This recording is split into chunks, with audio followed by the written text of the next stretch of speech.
आज हम सीखेंगे राज्य स्तरीय अर्धवार्षिक परीक्षा सत्र 2024-25 में जो गणित का अर्धवार्षिक का पेपर आया है उसको हल करेंगे। क्वेश्चन है, पहला क्वेश्चन है, प्रश्न नंबर 1 है वस्तुनिष्ठ प्रश्न। पहले का पहला है 12, 15 और 21 का एलसीएम है। इनमें से बताना है कि 12, 15 और 21 का एलसीएम कितना है। तो 12, 15 और 21 का हम एलसीएम निकालेंगे तो एलसीएम एक साथ निकाल देंगे। 12, 15 और ये 21। एलसीएम ज्ञात किया। सबसे पहले अभाज्य संख्याओं का भाग देना है। सबसे पहले 2 का नहीं जाए, 3 का नहीं जाए, 5 का नहीं जाए, 7 का नहीं जाए तो 9 का। तो अभाज्य संख्याओं का भाग देंगे। सबसे पहले 2 का भाग देंगे। 2 का भाग दिया, इसमें 6 दूनी 12। 2 का भाग 15 में नहीं जाएगा तो ऐसे कैसे, 2 का भाग 21 में भी नहीं जाएगा। फिर 2 का भाग दिया, 3 दूनी 6। 2 का भाग 15 में नहीं जाएगा, 2 का भाग 21 में भी नहीं जाएगा। अब 2 का भाग नहीं जा रहा तीनों में तो 3 का भाग देंगे। 3 का भाग दिया, 3 एकम 3, 5 तिया 15, 7 तिया 21। इसमें 5 का भाग जाएगा, 5 में 5 का एक बार, 7 में 5 का भाग जाता ही नहीं है तो 7 ऐसे कैसे। 7 में 1 और 7 में 7 का भाग, 7 में 7 का भाग एक बार तो 1। जब तक भाग देना है जब तक कि 1 नहीं आ जाए। तो यहाँ पर हमारे 2 गुणा 2 गुणा 3 गुणा 5 गुणा 7 ये संख्याएं प्राप्त हुई। अब इनको गुणा करेंगे। 2 को 2 से गुणा किया 4, 4 दिया 12, 12 पंजे 60। 60 को किससे गुणा करेंगे? 7 से। 7 छंग 42। आंसर कितने आए? 420। 2 को 2 से गुणा किया 4, 4 को 3 से गुणा किया 4 दिया 12, 12 पंजे 60 और 60 को हमने 7 से गुणा किया 7 छंग 42 तो 420। तो पहले का आंसर है हमारे 12। कितना आएगा? 420। 12, 15 और 21 का एलसीएम कितना है? 420। दूसरा क्वेश्चन है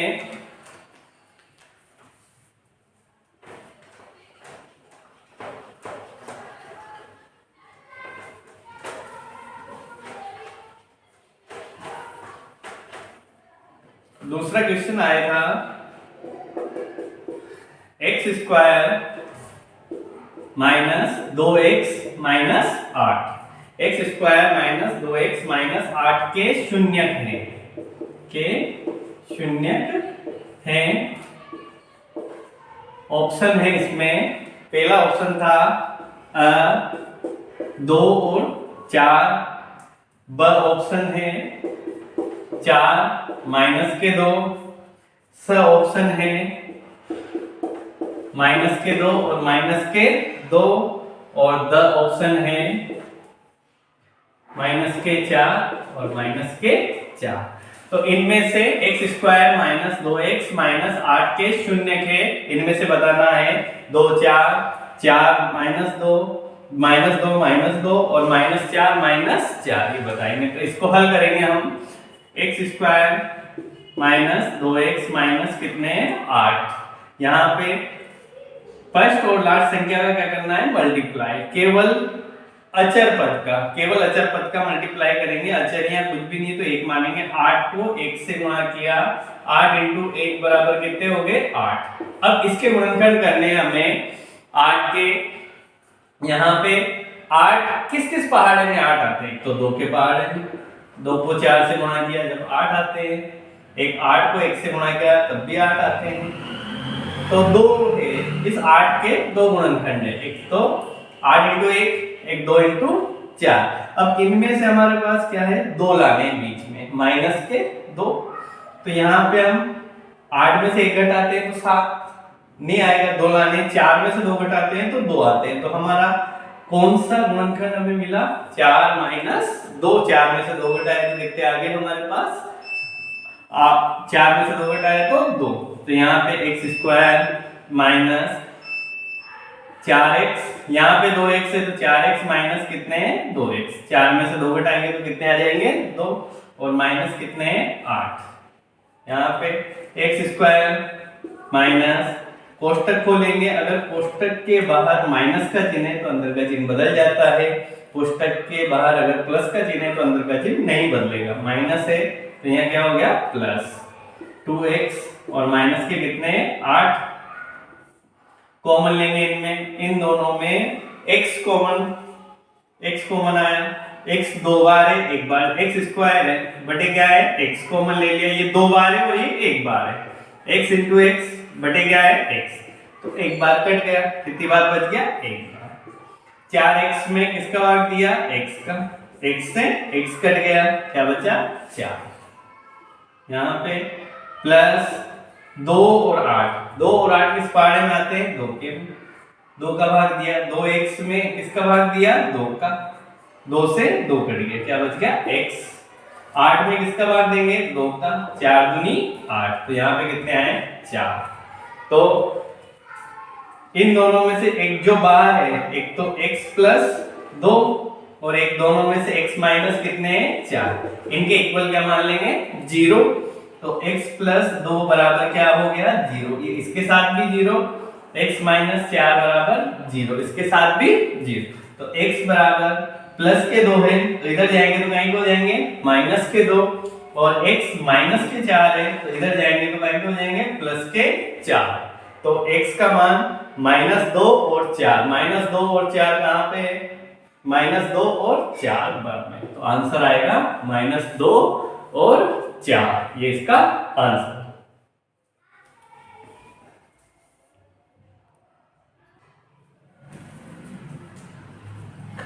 रैखिक समीकरण, तीसरा क्वेश्चन है वस्तुनिष्ठ में रैखिक समीकरण युग्म x प्लस वाई बराबर 4 तथा x माइनस y बराबर 2 का हल है। 3 1 3 -3 1 और -1 -3, हल करेंगे इसको। x प्लस y बराबर 4 समीकरण 1 और x माइनस y बराबर 2, ये है हमारी समीकरण 2। x प्लस y बराबर 4 समीकरण 1, दूसरी है x माइनस y बराबर 2, ये है हमारी समीकरण 2। इसको हल करके बताना है कि इनमें से x और y का मान कौन सा है। हल करेंगे विलोपन विधि से, हल कर, दो विधि है प्रतिस्थापन और विलोपन, आपको इससे भी हल कर सकते हैं। यहाँ पे हम विलोपन से करेंगे तो प्लस और माइनस है, अगर y को काटना है तो प्लस और माइनस से कट जाएगा, तो समीकरण 1 और 2 को जोड़ने पर जिस संख्या को हमें हटाना है, अगर वहां प्लस माइनस है तो हम लिखेंगे जोड़ने पर, समीकरण 1 व 2 को जोड़ने पर दोनों समीकरणों में चिन्ह चेंज नहीं होता है। अगर जिस संख्या को आपको हटाना है, अगर x को हटाना पड़ेगा तो यहाँ एक x में माइनस लाना पड़ेगा, तो जब भी हमें अगर जिस संख्या को x को हटाना है, अगर वो प्लस प्लस है, अगर प्लस प्लस है या माइनस माइनस है तो हम लिखेंगे घटाने पर नीचे के सभी चिन्ह बदल जाएंगे, प्लस है तो माइनस हो जाएगा, माइनस है तो प्लस हो जाएगा। जोड़ने पर चिन्ह चेंज नहीं होता है, घटाने पर चिन्ह चेंज होता है। वो आप पे निर्भर करता है कि आप किसको हटाना चाहते हो, x को हटाना चाहते हो या y को। प्लस माइनस y, हम y को हटा रहे हैं तो एज इट इज रहने देंगे इसको, और यहाँ लिखेंगे हम समीकरण 1 में समीकरण 2 जोड़ने पर,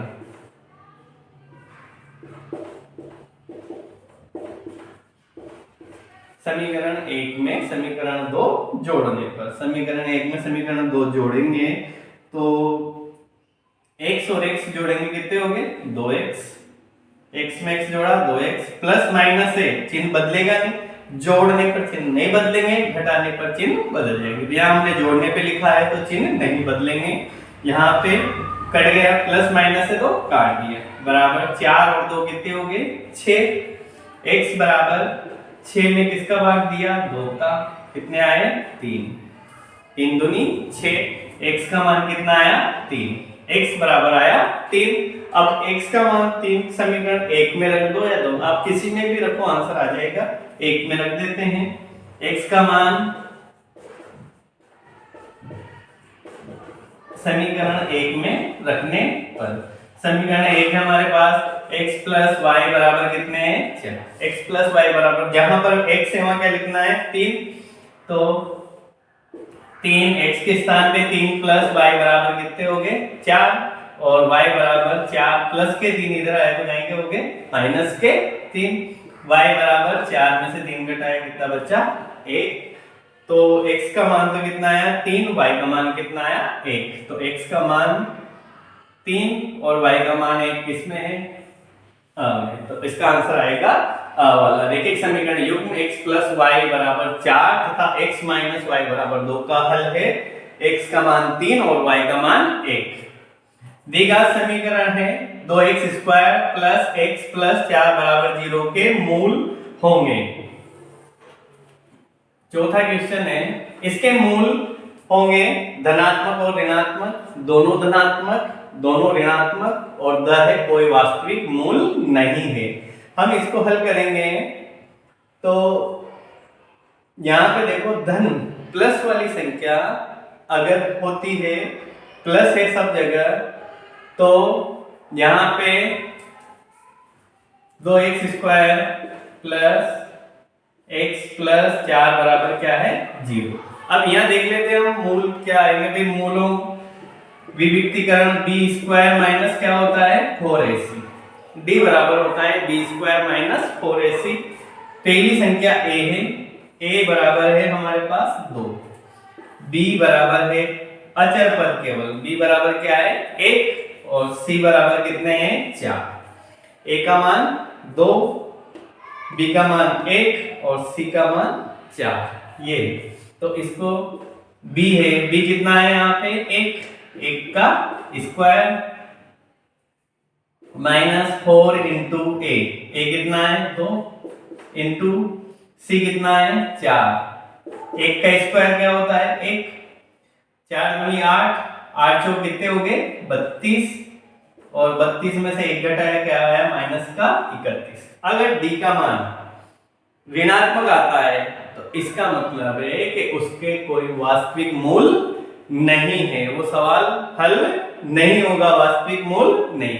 अगर बराबर 0 आता है, अगर b स्क्वायर माइनस 4ac का अगर हम मान निकालते हैं 0 आते हैं तो मूल क्या होते हैं, मूल समान आते हैं उसमें। और अगर इसका मान यहां पे b स्क्वायर माइनस 4ac 0 से ज्यादा आता है तो मूल धनात्मक और भिन्न भिन्न होते हैं उसमें। तो यहाँ पे हम b बराबर माइनस 31 आया, इसका मतलब है इसका कोई वास्तविक मूल नहीं है, ये हल नहीं होगा, तो इसमें द आएगा, कोई वास्तविक मूल नहीं है। अगर आप गुणनखंड विधि से भी करके देखें तो 4 दूनी कितने हो गए 8, अब 8 के दो गुणनखंड है, 8 एकम 8 और या 4 दूनी 8, तो जोड़ने पे और घटाने पे 1 आना चाहिए, तो आएंगे 8 में से हम 1 घटाएंगे 7, 4 में से 2 घटाए तब भी 2, तो इसलिए इसके कोई वास्तविक मूल नहीं है, इसका आंसर ये।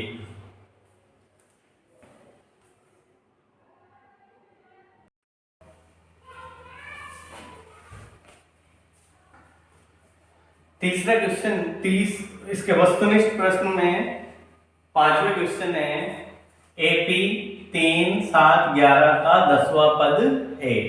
तो AP 3 7 11 कोई सा भी पद ज्ञात है, P का जो पद ज्ञात करना है a प्लस n माइनस 1 कोष्टक क्या है d, ये इसका सूत्र है an, जो पद हमें ज्ञात करना है उसका सूत्र है an बराबर a plus n minus 1 d, ये इसका सूत्र है। तो यहाँ पे पहली संख्या a बराबर है पहली संख्या 3, फिर d का मान दूसरी संख्या में से पहली संख्या घटा दो, 7 में से 3 घटाया कितने बचे 4, 7 में से 3 घटाया 4, a बराबर 3, 7 में से 3 घटाया 4, और n जो पद ज्ञात करना है n बराबर कितना है 10, 10वां पद इसका। AP समांतर श्रेणी है, अरिथमेटिक प्रोग्रेशन 3 7 11, समांतर श्रेणी क्यों कहते हैं इसको, क्योंकि इनमें अंतर क्या होता है समान, 3 और 7 में कितने का अंतर है 4 का, 7 और 11 में कितने का अंतर है 4 का। तो यहाँ पे ए बराबर 3, डी कितना है, अंतर कितना है 4 और एन बराबर कितना है 10। तो ए एन कौन सा पद ज्ञात करना है हमें, 10वां। तो ए 10 बराबर ए कितना है यहाँ पे 3 प्लस एन कितना है 10 माइनस ए डी कितना है 4, 3 के 3 प्लस 10 में से 1 घटाए कितना बचा 9 इंटू कितने हैं 4, 3 प्लस 9 को 4 से गुणा करेंगे 9 चौक कितने हो गए 36 और 36 में 3 जोड़ेंगे कितने हो गए 39। 3 के 3 10 में से 1 घटाए कितना आ गया 9 इंटू कितने हो गए 4, 9 चौक 36 और 36 में 3 जोड़ा कितने हो गए 39। तो 39 कौन सा है सा, आंसर कितना है इसका 39।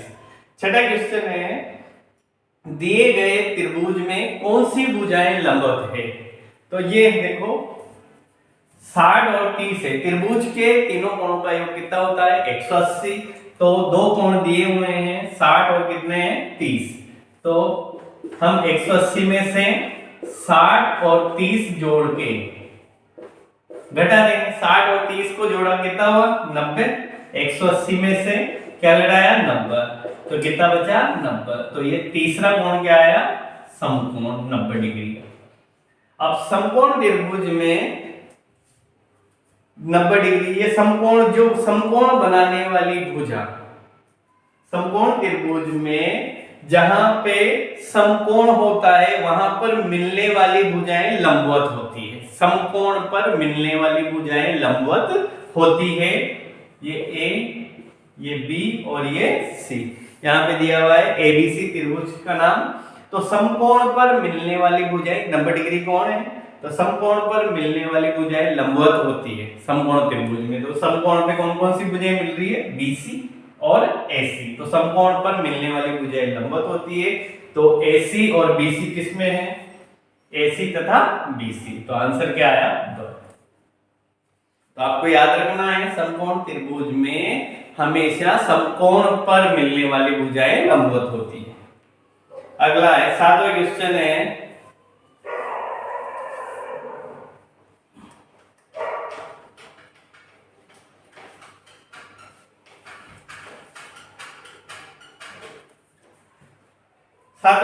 दो बिंदुओं A 2 4 तथा B का मान है -2 -4 को मिलाने वाले रेखाखंड के मध्य बिंदु के निर्देशांक ज्ञात। निर्देशांक ज्यामिति का सवाल है, मध्य बिंदु का निर्देशांक। किसी रेखाखंड के मध्य बिंदु के निर्देशांक का सूत्र है, मध्य बिंदु के निर्देशांक ज्ञात करने का सूत्र है, मध्य बिंदु के निर्देशांक ज्ञात करेंगे तो मध्य बिंदु के निर्देशांक ज्ञात करने का सूत्र है x1 प्लस x2 बटे 2 y1 प्लस y2 बटे 2। ये इसका सूत्र है x1 प्लस x2 बटे 2 एक y1 प्लस y2 बटे 2। यहाँ पे मान दिया हुआ है a का मान है 2 और ये 4, b का मान है -2 -4। पहली संख्या x1, दूसरी y1, x2 और y2। तो यहाँ पे देखो x1 कितना है 2 और x2 कितना है -2। तो x1 2 प्लस x2 कितना है -2। तो यहाँ पे -2 बटे कितने आ गए 2। प्लस और माइनस क्या होता है माइनस, प्लस और माइनस माइनस होता है। तो माइनस हो गया बटे 2 में से 2 घटाए कितने बचे 0, 0 बटे 2। 0 में 2 का भाग दिया क्या आता है 0। 0 में किसी भी संख्या का भाग लो 0 या जिसे 0। यहाँ पे फिर है y1 कितना है 4 प्लस y2 कितना है -4। y1 4 है, y2 कितना है -4। ये -4 बटे 2। 4 प्लस और माइनस माइनस, 4 में से 4 गया कितना आया 0। 0 में 2 का भाग दिया कितने आए 0। तो आंसर कितने आए सर कितना आया 0 0। दो बिंदुओं A 2 4 तथा B माइनस को मिलाने वाले रेखाखंड के मध्य बिंदु के निर्देशांक कितने हैं 0 0। ये 7वां सवाल।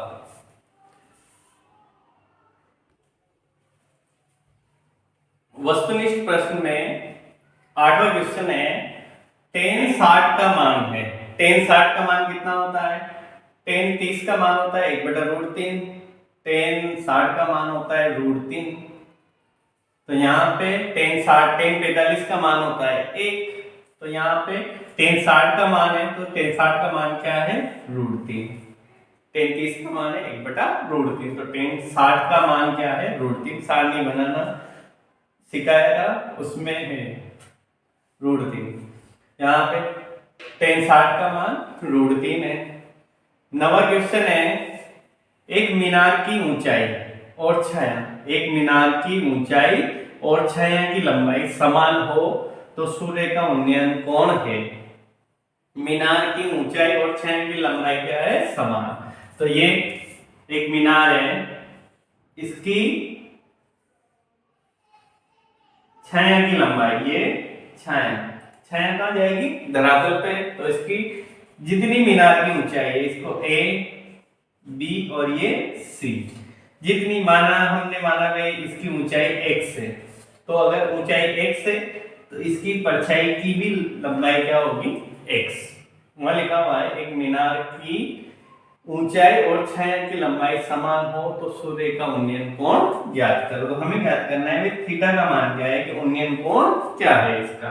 उन्नयन कोण का मतलब होता है कि जब हम किसी वस्तु को खड़े होके ऊपर देखते हैं, ऊंचाई पे देखते हैं, तो जो हमारी आंखों से उस वस्तु का जो जिसको देख रहे हैं उस पे जो एंगल बनता है आंखों से, उसे उन्नयन कोण कहते हैं। तो नीचे से ऊपर हम देखते हैं तो जो एंगल बनता है वो उन्नयन कोण है। तो यहाँ पे उन्नयन कोण ज्ञात करना है। अब आधार और लंब, आधार और लंब किसमें आते हैं? tan में। आपको ये लाल बटा कक्का साइन कोस और ये होता है tan। साइन का मान लंब बटे कर्ण, कोस का मान आधार बटे कर्ण, tan का मान लंब बटे आधार। साइन का उल्टा होता है कोसेक, तो कर्ण बटे लंब। कोस का उल्टा होता है सेक, कर्ण बटे आधार। tan का उल्टा होता है कोट, तो आधार बटे लंब। तो लंब और आधार, यहाँ हमारे पास एक आधार है और लंब है। आधार और लंब किसमें आ रहे हैं? tan में। तो tan थीटा बराबर क्या होता है? लंब बटे आधार। तो यहाँ पे l बटा k, जिसे हम कहते हैं लंब बटे l बटा a, लंब बटे आधार। tan का मान लंब बटे आधार है। तो यहाँ पे लंब कितना है? लंब का नाम है AB बराबर, और आधार क्या है? BC। लंब है AB और आधार है BC। तो tan थीटा बराबर AB कितना माना हमने? x, और BC को भी कितना माना? x। x से x कट गया कितनी बार? एक बार। तो tan थीटा में एक किसका मान है? तो एक है 45 डिग्री का। tan 45 का मान क्या होता है? 1। तो आंसर क्या आएगा इसका? tan 45 का मान क्या है? 1। तो उन्नयन कोण कितना है हमारे पास? 45 डिग्री। 10वां क्वेश्चन है, वृत्त की सबसे बड़ी जीवा। तो वृत्त की सबसे बड़ी जीवा उसका व्यास होती है। कोई भी वृत्त है, वृत्त में जो केंद्र से गुजरता है व्यास वृत्त को 2 बराबर भागों में बांट देता है। तो व्यास सबसे बड़ी जीवा होती है। किसी भी सर्कल वृत्त में व्यास सबसे बड़ी जीवा होती है। तो इसका आंसर क्या आएगा? बर। अगला क्वेश्चन है, 5 सेमी त्रिज्या वाले वृत्त का क्षेत्रफल है। 5 सेमी त्रिज्या वाले वृत्त का क्षेत्रफल ज्ञात करेंगे।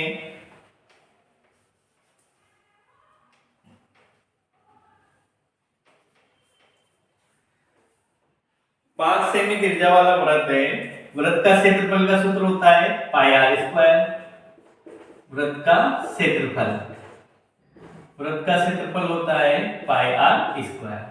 वृत्त का क्षेत्रफल है पाई आर स्क्वायर। पाई का मान 22/7। त्रिज्या कितनी है यहाँ? 5 सेमी। तो 5 को कितनी बार लिख देंगे? 2 बार। यहाँ पे तो कट रहे तो काट देंगे, नहीं कट रहे तो रहने देंगे। यहाँ पे 5 5 कितने हो गए? 25। तो 22 इंटू कितने हो गए? 25 बटे कितने हो गए? 7। 22 को किससे गुणा करेंगे 25 से, 25 को 2 से गुणा किया, 25 दूनी कितने हो गए 50, हासिल के कितने 5, 25 का 25 दूनी कितने हो गए 50, 50 और 5 कितने हो गए 55, बटे कितने हो गए 7। यहाँ पे 22 ऐसे कैसे 5 और 5 को गुणा किया तो 25, और ये 7 के 7, 25 को 2 से गुणा किया 25 दूनी 50, 25 दूनी 50, 50 और 5 55, 570 में किसका भाग देंगे 7, 550 में किसका भाग देंगे 7 का, 550 में 7 का भाग दिया, 7 सत्ते 49, 7 अठे 56 ज्यादा हो जाएंगे, 7 सत्ते कितने हो गए 49, 15 में से 9 गया कितना बचा 6, और अगली जीरो उतारी, 7 अठे 56 कितनी बार गया 8 बार, और 10 में से 6 गए कितने बचे 4, फिर पॉइंट लगाई जीरो उतारी, 7 पंजे कितने हो गए 35, और भी जा रहा है पर यहाँ पे दिया 78 पॉइंट कितने हैं 5, तो यहाँ पे कौन सा आया 78.5। इसका आंसर के वृत्त का क्षेत्रफल कितना आएगा 78.5, लगभग में आएगा क्योंकि भाग आगे भी जा रहा है पर इसने दिया है यहाँ पे 78.5, तो आंसर है इसका स।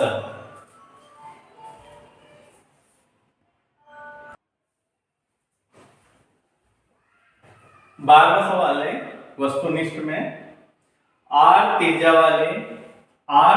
वाले गोले का पृष्ठीय क्षेत्रफल है। तो गोले का पृष्ठीय क्षेत्रफल का सूत्र क्या होता है 4 पाई आर स्क्वायर, अर्धगोले का 3 पाई आर स्क्वायर, और अर्धगोले का वक्र पृष्ठ होता है 2 पाई आर स्क्वायर। तो यहाँ पे आर त्रिज्या वाले गोले का पृष्ठीय क्षेत्रफल है 4 पाई आर स्क्वायर, ये इसका आंसर। 13वां है तो आंसर आएगा इसमें 13वां है, आर त्रिज्या तथा एच ऊंचाई वाले बेलन का आयतन ज्ञात करो। आर त्रिज्या है और ऊंचाई एच मानते हैं हम, बेलन का आयतन ज्ञात करते हैं, आर का मतलब त्रिज्या होता है, एच का मतलब ऊंचाई होता है। तो बेलन का आयतन का सूत्र पाई आर स्क्वायर एच, ये होता है बेलन के आयतन का सूत्र पाई आर स्क्वायर एच। यहाँ पे 14वां क्वेश्चन है, आंकड़ों का 4, 10, 5, 9, 12 का क्या ज्ञात करना है माध्य ज्ञात करना है। माध्य में अगर संख्या इस रूप में दें तो औसत और माध्य एक ही होता है, राशियों का योग बटा राशियों की संख्या। तो जितनी भी संख्या है उनको जोड़ना है, 4, 10, 5, 9, 12 है तो इनको जोड़ देते हैं हम, या इसको अगर x मानते हैं तो x बराबर 4, 10, 5, 9 और ये कितने हैं 12। तो माध्य का चिन्ह सिग्मा x बटे क्या होते हैं n, सिग्मा का मतलब सभी का योग, सिग्मा x बटा n। तो 4 + 10 + 5 + 9 + 12, यहाँ पे 4 + 5 + 4 + 10 + 5 + 9 + 12 बटे टोटल कितनी संख्या है 1, 2, 3, 4, 5। तो नीचे n का मतलब नंबर कितनी संख्याएं हैं, वो n का मतलब है जितनी संख्याएं उतना हम नीचे लिखना है और इनको जोड़ेंगे। माध्य ज्ञात करना हो तब जोड़ना है, यहाँ पे जोड़ेंगे, जोड़ो इनको, 4 और 10 कितने हो गए 14, 14 में 5 जोड़ो 19, 19 और 9, 19 में 9 जोड़ो 19 और 9 होते 28, 28 में 12 जोड़ो कितने हो गए 8 और 2 10, 40, 40 बटे 5, 40 में किसका भाग देंगे 5 का, 8 पंजे 40, आंसर कितने आए 8। तो माध्य 4, 10, 5, 9, 12 का माध्य कितना आया 8। इनको जोड़ना है और जितनी संख्या है उसका भाग दे दो। ये अगर कोई एक नंबर में सवाल आ जाए तो इसको ऐसे हल करना है आपको, अन्यथा आसान तरीका है वस्तुनिष्ठ में आए जितनी संख्या उनको जोड़ दो, इनको जोड़ के और जित संख्या का भाग लगा दो। कितने 5 संख्या है, 4 और 10 14 हो गए, 14 और 5 कितने हो गए 19, 19 में 9 जोड़े 28 हो गए, और 28 और 12 जोड़े तो कितने हो गए 28 में 12 जोड़े तो 40 हो गए, 40 में हमने 5 का भाग दिया 8 पंजे 40। तो आप तुरंत कर सकते हो, और अगर अतिरंग लघुरात्मक में आता है तो हमें ऐसे करना है सवाल।